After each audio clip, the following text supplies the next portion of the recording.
माझा स्वतःला आरक्षण या गोष्टीलाच माझा विरोध आहे. वेगवेगळ्या जातीप्रमाणेच बघत राहणार एकमेकांकडे आणि दुश्मनी वाढत जाणार. आणि हल्ली एक फॅड आले, काही बोललं ना, हे महानगरपालिकेच्या निवडणुका येणार आहेत ना, त्याच्यासाठी त्याचा काय संबंध?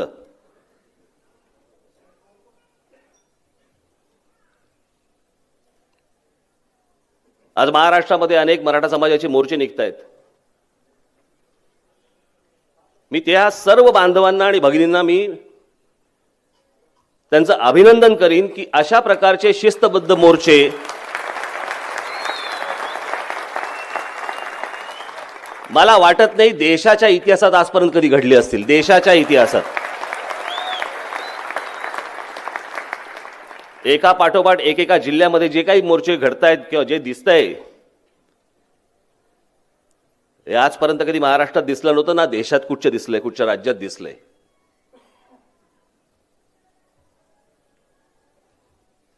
आम्ही जेव्हा ते कोपर्डीला जेव्हा झालं, ती गेली बिचारी मुलगी,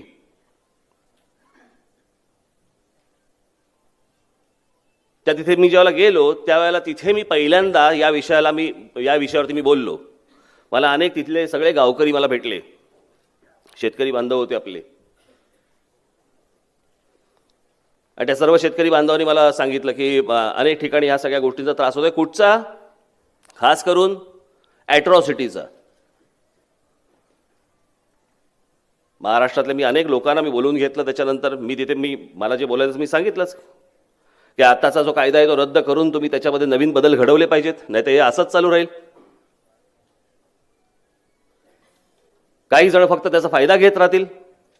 आज बऱ्याचशा महाराष्ट्रातल्या दलित समाजाला, इतर समाजाला माहिती पण नाहीये त्याचे फायदे कसे घ्यायचे असतात. त्यांच्यासाठी तो कायदा आहे, परंतु ह्याचे गैरफायदे घेणारे पण आहेत खूप जण.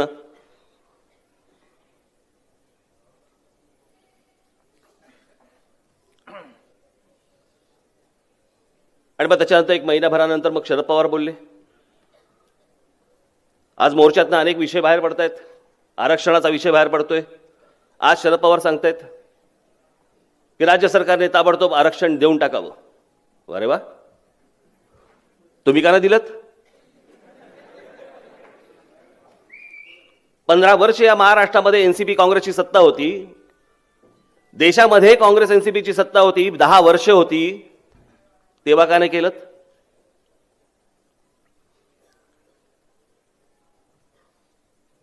या लोकांना समाजाशी काही देणं घेणं नाहीये,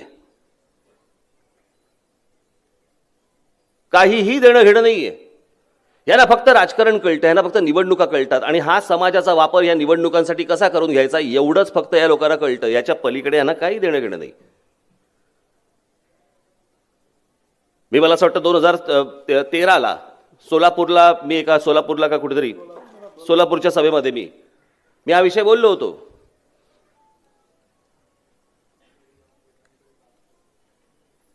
की याच्यापुढे जातीचे विषय काढले जातील, जातीचे मोर्चे काढले जातील, वेगवेगळ्या जातींचे मोर्चे उभे राहतील. हे लोक याला खत पाणी घालत राहतील आणि फक्त स्वतःचा फायदा करून घेतील. त्याच्यानंतर एकदा मुंबईमध्ये मोर्चा आला, मराठा समाजाचा एक मोर्चा मुंबईमध्ये धडकला होता आझाद मैदानवर. त्या व्यासपीठावरती काँग्रेस एनसीपीचं सरकार असतानाची गोष्ट सांगतोय. त्या व्यासपीठावरती शिवसेनेचे लोक होते, वेगळ्या जातीप्रमाणेच बघत राहणार एकमेकांकडे आणि दुश्मनी वाढत जाणार. भाजपचे लोक होते, काँग्रेसचे लोक होते, एनसीपीचे लोक होते, सगळे नेते होते.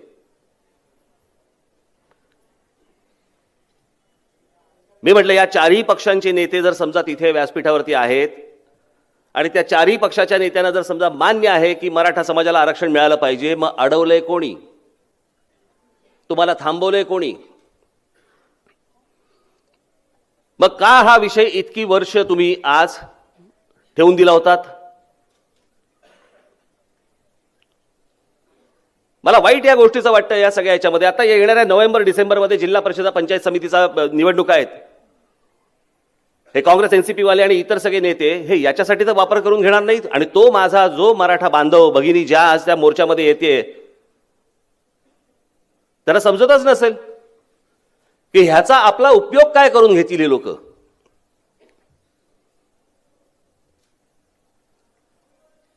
मला मुळात माझा स्वतःला आरक्षण या गोष्टीलाच माझा विरोध आहे.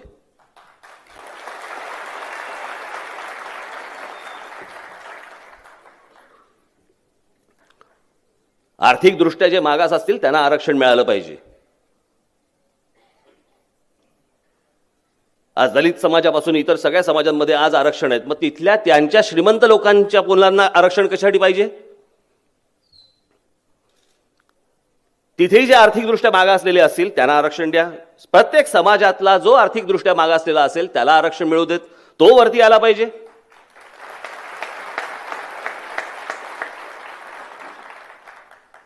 अन्यथा या महाराष्ट्रामध्ये आणि या देशामध्ये प्रत्येक जण आपापले वेग, तो कुठच्या जातीचा, तू कुठच्या जातीचा, तू कुठच्या जातीचा. एकदा आर्थिकदृष्ट्या जर मागास हा जर समजा निकष आपण ठरवला, ही वाट लावली त्या व्हीपी सिंगने. या देशात 89 साली त्या नतद्रष्ट माणसाने गेला तो आता, त्याने हे विष कालवलं, अख्खं विष त्याने कालवलं. तोपर्यंत काही नव्हता या देशात, काही हा विषय नव्हता. पण हे अशा जर गोष्टी व्हायला लागल्या की एकाला एक गोष्ट द्यायची आणि दुसऱ्याला द्यायची नाही असं म्हटल्यानंतर विद्वेष हा पसरणारच आहे, राग हा येणारच आहे. शाळेतल्या ऍडमिशनला जर समजा आरक्षित मुलगा जर आरक्षणामधला मुलगा असेल त्याला कमी फी आणि आरक्षणामधला नसेल त्याला जास्ती फी असं आलं, दोघांचं एकमेकांशी पटेल काय?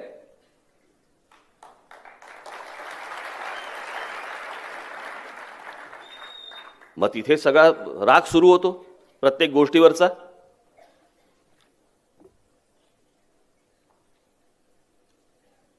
आरक्षणावरती नोकऱ्या लागणार, आता आरक्षणावरती बढत्या पण मिळणार.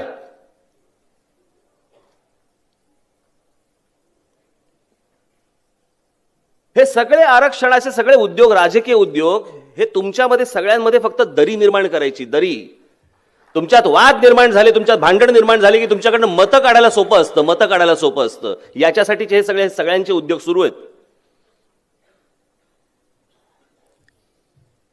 हे आता सगळे जे मोर्चे निघतात त्या मोर्चाच्या सगळ्यात शेवटी हे सगळे काँग्रेस एनसीपीचे नेते का फिरताय तो मागे? निवडणुकीच्या भिका मागायलाच ना.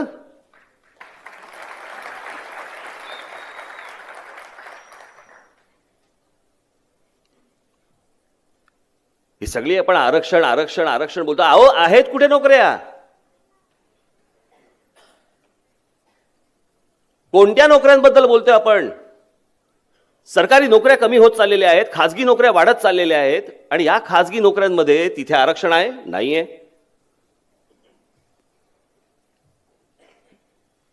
मायनॉरिटी आणि खासगी शाळांमध्ये आरक्षण आहे? नाहीये. कोणत्या शाळांचं बोलतोय आपण?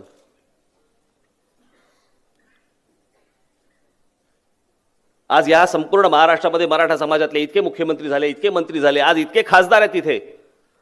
हा आरक्षणाचा मुद्दा मी आपल्याला मुद्दामून सांगतोय. मी ह्याच्यावरती खूप विचार करत होतो. मला स्वतःला जातपात कळत नाही, मी स्वतः जातपात मानत नाही.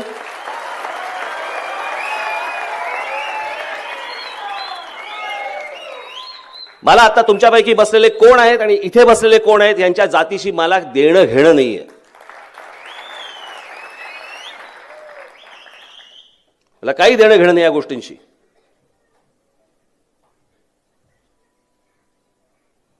पण हे सगळे आजपर्यंत जे राज्यकर्ते होते, आज त्यातले बरेचसे बहुसंख्य मराठा समाजातले होते, का नाही दिलं तर तुम्ही या गोष्टी? आजही आमचा गरीब शेतकरी तिथे, मराठा समाजातला शेतकरी आज फासावरती लटकतोय. आज जे फासावरती गेलेले शेतकरी बांधव आहेत, तो आमचा ज्यांनी आत्महत्या केली, काढून बघा कोण कोण आहेत. तो तिथेच राहणार, तो तशीच आत्महत्या करणार. हे नेते तुम्हाला भुलवत राहणार. साधी सोपी गोष्ट आहे ना. तुम्हाला मान्य आहे तर मग आणा. त्या दिवशी शिवसेनेने काय प्रतिक्रिया दिली? विशेष अधिवेशन बोलवा. अधिवेशन नंतर प्रतिक्रिया पहिली सांगा, तुमचं मत काय ते सांगा.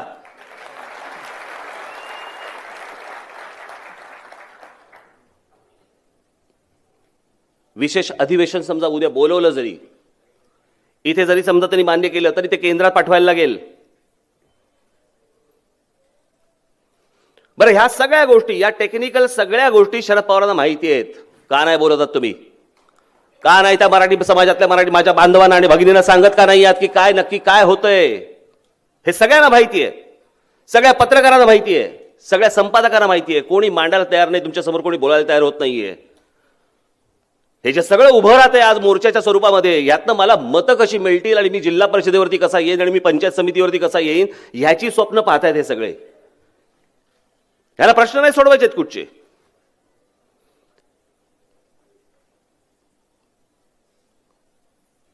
आज हे सगळं प्रकरण समजा आरक्षणाचं आर्थिक निकषावरती जर झालं असतं, हे वाद कधीच उभे राहिले नसते, कधीच उभे राहिले नसते.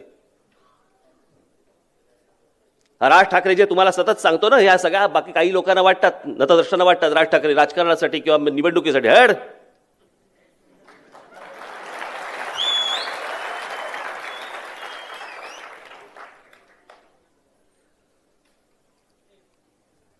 निवडणुकांचा विचार करून मी फक्त पावलं टाकत नाही, मी महाराष्ट्राचा विचार करून पावलं टाकतो. कधी यश येतं, कधी पराभव येतो, जे असेल ते असेल.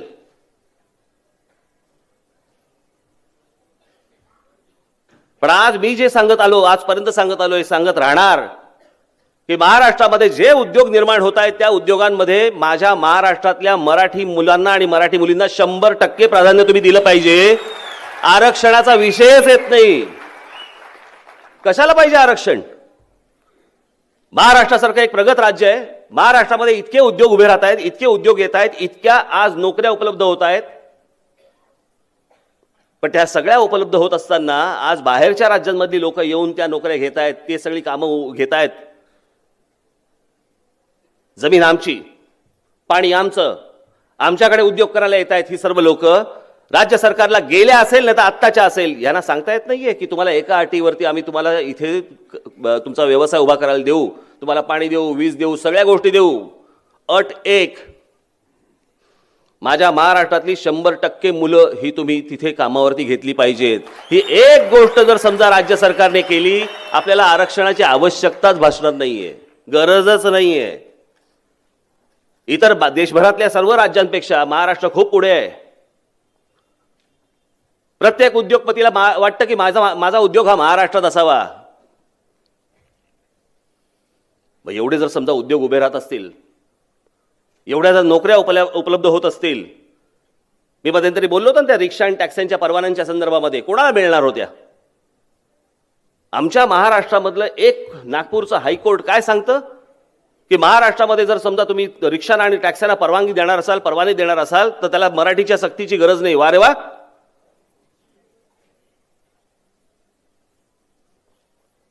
मग कोणाला भरायचेत, कोणाला तिथे? आज महाराष्ट्रासारख्या अनेक जे शहरं उभी राहत आहेत, मुंबई असेल, ठाणा असेल, नाशिक असेल, पुणे असेल, नागपूर असेल, औरंगाबाद असेल, अनेक शहरं जी उभी राहत आहेत, आज तिथे जे उद्योग उभे राहत आहेत, येत आहेत, तिथे टॅक्स्या, रिक्षा, इतर सर्व सगळ्या गोष्टी ज्या येत आहेत, हे माझ्या महाराष्ट्रातल्या ग्रामीण मुलाला कळायला नको? त्यांना समजायला नको? पण राज्याने जर समजा हा कायदा आणला तर तो कंपल्सरी होणार, त्याला तिथपर्यंत कळणार. आज हे सगळे मोबाईल फोन, इंटरनेट या सगळ्या गोष्टींमुळे आज त्याच्यापर्यंत पोहोचलंय सगळं की बाबा कुठे चाललंय जग, कुठे गेलंय जग, मग मी इथे काय करतोय?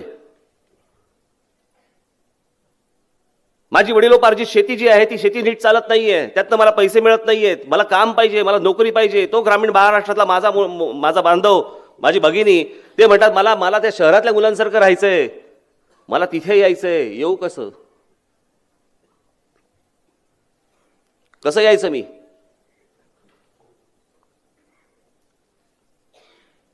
हा नुसता शिक्षण आणि नोकरीचा फक्त प्रश्न नसतो. हा विषय फक्त शिक्षण आणि नोकरी पुरताचा नाहीये. आज त्याचं कुटुंब उभं राहतं, त्याचं लग्न होतं.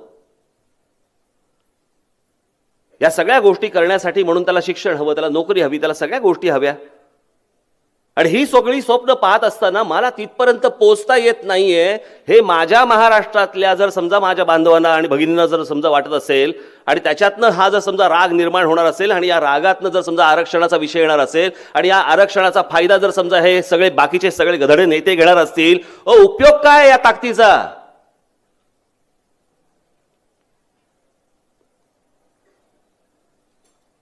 आज तिकडे तिकडे पटेलांचे मोर्चे निघाले, तिकडे काय गुजरांचे निघाले, अजून कोणाकोणाचे निघाले. काय झालं? काही नाही झालं. पुढे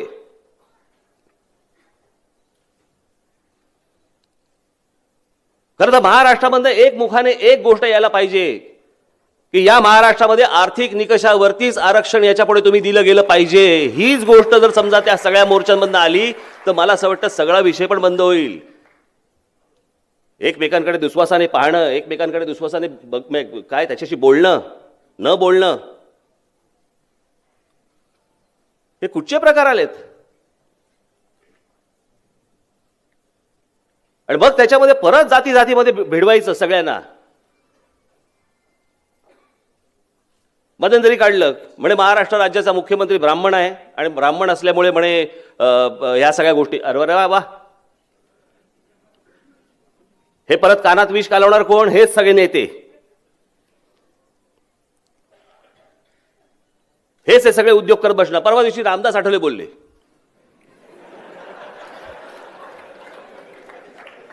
मला कळत नाही रामदास आठवले हे नाव विनोद झालंय का त्याचा?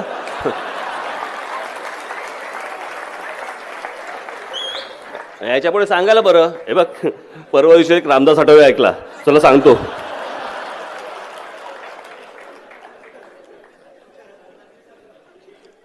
हो,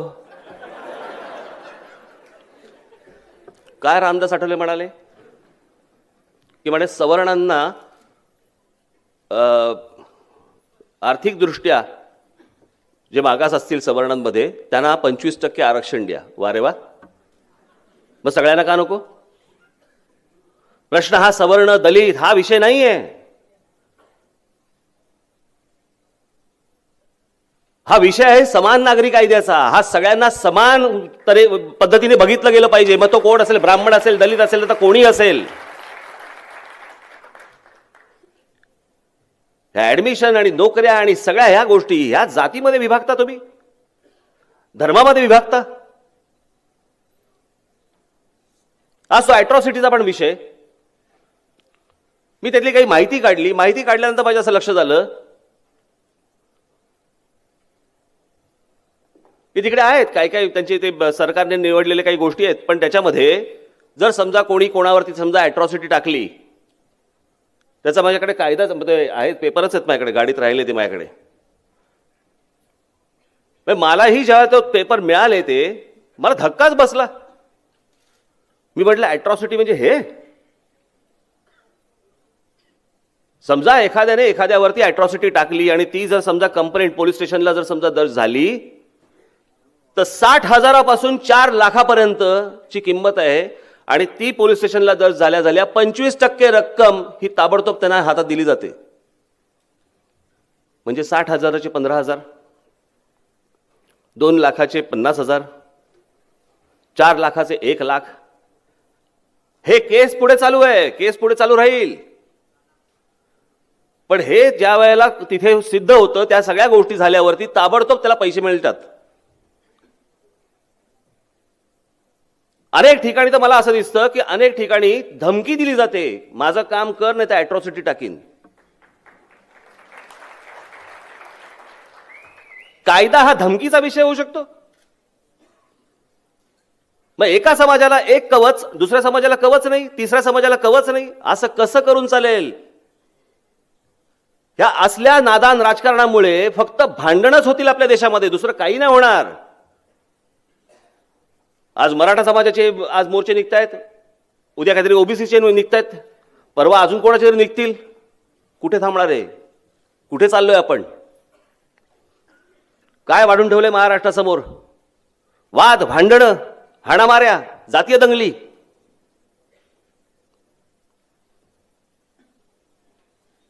आपण या दरीत जाणार आहोत का आता याच्या पुढे? आणि ह्या सगळ्या समाजाचा वापर करणारे हे जे सगळे नेते आहेत, मला असं वाटतं प्रत्येक समाजाने या नेत्यांना पहिल्यांदा ढोंगणावरती लाथ मारून हाकलून दिले पाहिजेत.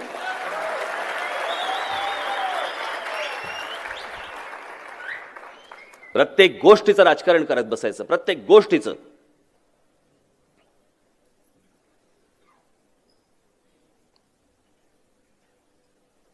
या समाजाची लोक इथे किती आहेत, मग त्या समाजाचा उमेदवार टाका.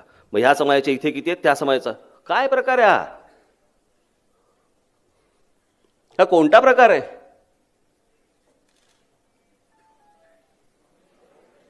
महाराष्ट्र हा कशासाठी ओळखला जातो? या देशाला महाराष्ट्राने विचार दिलेले आहेत. प्रत्येक बाबतीत महाराष्ट्र विचार देत आला या देशाला, आणि महाराष्ट्र आज या चिखलामध्ये अडकलाय, या जातीच्या चिखलात. काही आता बाहेर पडणार आहोत की नाही पडणार आहोत? मला असं वाटतं माझ्या बरोबर जेवढे लोक आहेत, महाराष्ट्रामध्ये जेवढे लोक आहेत, तुमच्यापैकी कोणीही याच्या पुढे जातीचा विचार करता कामा नये. आम्ही जात मानणार नाही म्हणून सांगावं.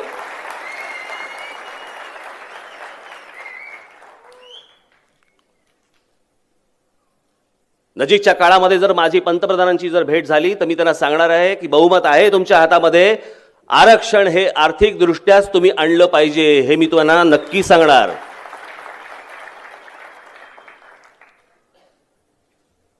आता उद्या निवडणुका येतील, काय पडतात तुमचे आरक्षण, तिथे पण आरक्षण.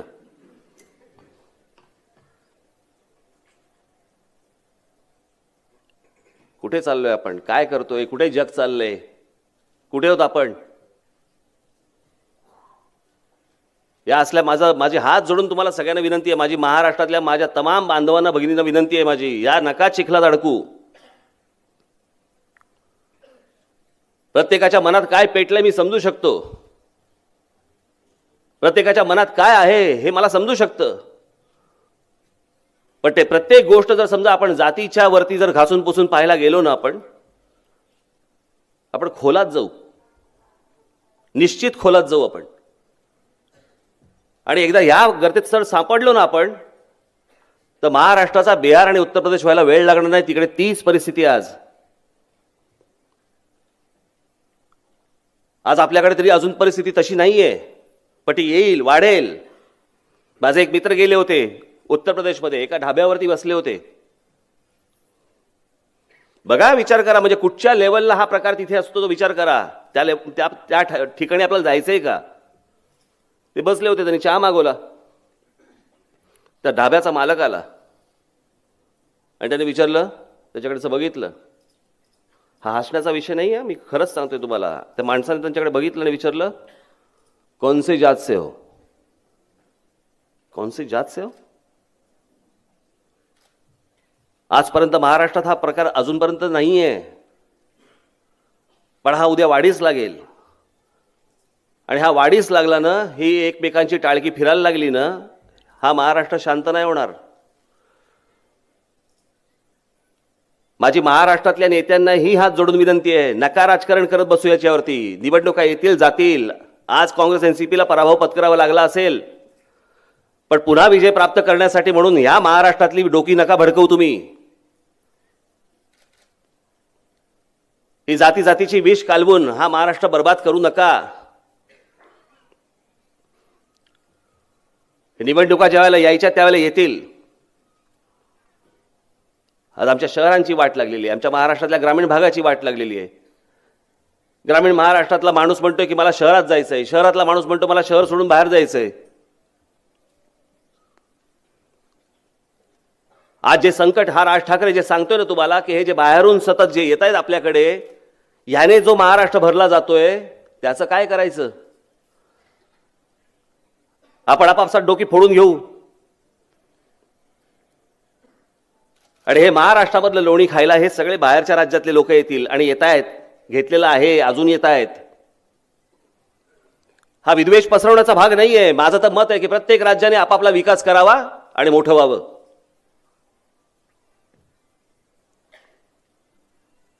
आज ठाणे जिल्हा घ्या, ठाणे जिल्ह्यामध्ये आज महानगरपालिका किती आहेत? ठाणे, नवी मुंबई, भिवंडी, वसई विरार, उल्हासनगर, कल्याण डोंबिवली, मीरा भाईंदर, 7.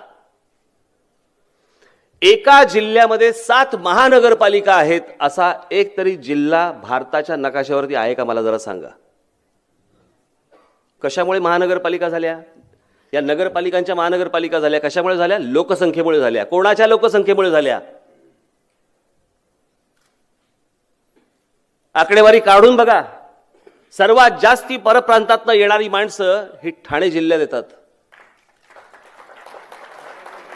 काय आनंद झालेला आम्हाला. काय या रे या, अंगावरून चालत जा आमच्या. आम्हाला काय मिळालं नाही तरी चालेल, पण बांधवा देशातनं आलेला आहेस, कर वाटचाल तू आमच्या अंगावरनं.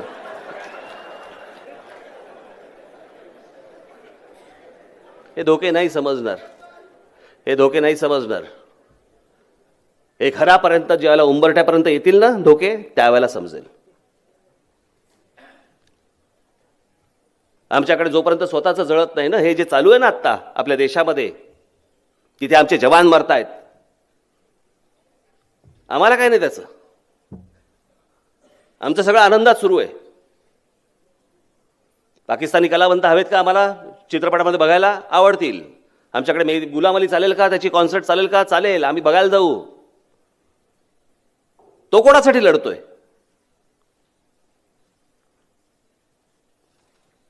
त्याचं काय वैयक्तिक भांडण आहे पाकिस्तान बरोबर? मी एका चित्रपटामध्ये एक फार छान वाक्य ऐकलं होतं. आणि मी जेव्हा प्रत्यक्ष तिथे गेलो त्यावेळेला मला खरंच असं वाटलं, अरे खरंच आहे हे, आपण काय करतो. आणि ते वाक्य होतं त्याचं, तो एक आर्मीचा माणूस दुसऱ्या आर्मीच्या माणसाला समजवतो कि हिंदुस्तान की 125 करोड़ की जनता रात को सुकून से सोती है क्योंकि तुम और मैं जागे रहते हैं.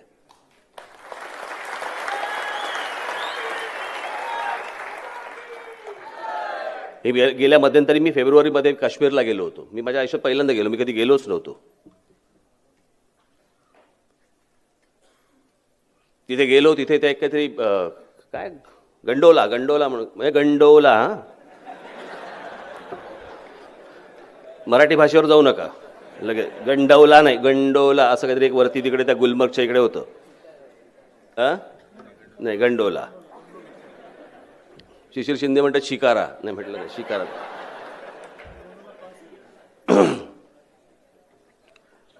तिथे मी गेलो,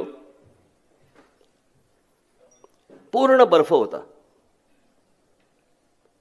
पूर्ण बर्फ. त्या फक्त ती केबल कारने वरती आम्ही पोहोचलो. तिथे पोहोचलो, मला असं अजूनही आठवतं, आम्ही तिथून त्या जिन्याने खाली आलो. खाली आल्यानंतर आज अगदी हा आता पांढरा शर्ट आपला, इथे खांब होते, दोऱ्या लावल्या होत्या, त्याच्या पलीकडे तुम्ही नाही जायचं. तिथे 4 आपले आर्मीचे जवान उभे होते. आम्हाला समजे नाही कशासाठी उभे आहेत. तोपर्यंत लक्ष नव्हतं गेलं आमचं लांब.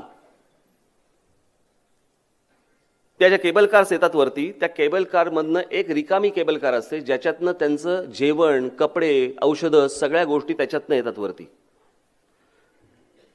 आणि आम्ही ज्या ठिकाणी गेलो होतो ते साधारणपणे 14,000 फुटावरती होतं. पूर्ण बर्फ, तुम्ही बघाल तिथे फक्त बर्फ. हे सगळं सामान आलं, त्यांनी सामान घेतलं, सामान उतरवलं, सगळं खांद्या बिंद्यावरती घातलं, डोक्यावरती घेतलं, भरपूर सामान होतं. आणि ते सगळे ती दोरी अशी वरती करून ते चालत चालत चालत चालत चालत चालत चालले होते. तिथे कळलं तेव्हा त्या लांब छावण्या होत्या आपल्या सगळ्या भारतीय लष्कराच्या. आपल्या त्यांच्याशी तिथे बोलायला कोण नसतं, ते एकटे असतात. एकटे म्हणजे जे काय 8-10 जण जे असतील एकेका छावणीवरती, तेवढेच जण असतात. अशा जवळपास 50-60 किलोमीटर आतमध्ये डोंगरामध्ये सगळ्या ठिकाणी छावण्या आहेत. ते काय करत असतील? कोणासाठी करतायत ते? कोणासाठी उभे आहेत तिथे? कोणासाठी गोळ्या झेलतायत तिथे? आणि आमच्या देशातल्या काही नागरिकांना वाटतं काय फरक पडतो, कलाकाराला काय बाउंड्री नसते. मला तर कधी कधी वाटतं उलटे फिर आणि ह्याना घाला गोळ्या, ते पाकिस्तानचे राहू देत बाजूला.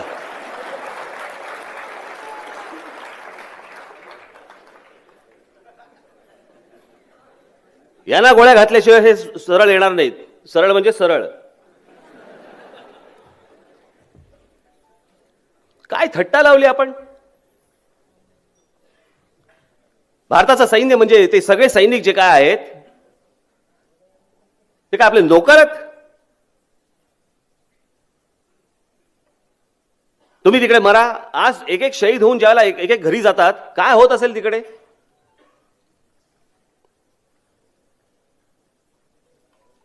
ती विधवा पत्नी तिथे असेल, तिला काय होत असेल.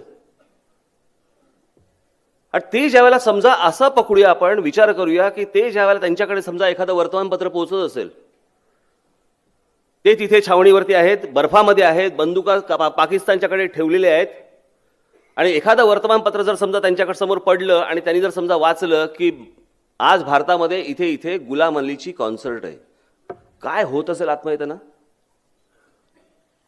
की कोणासाठी लढतो आहोत आम्ही. तुम्ही मजा करतात इथे देशामध्ये, बरं मजा करा ना, पण शत्रूला आतमध्ये बोलवून कसली मजा आली.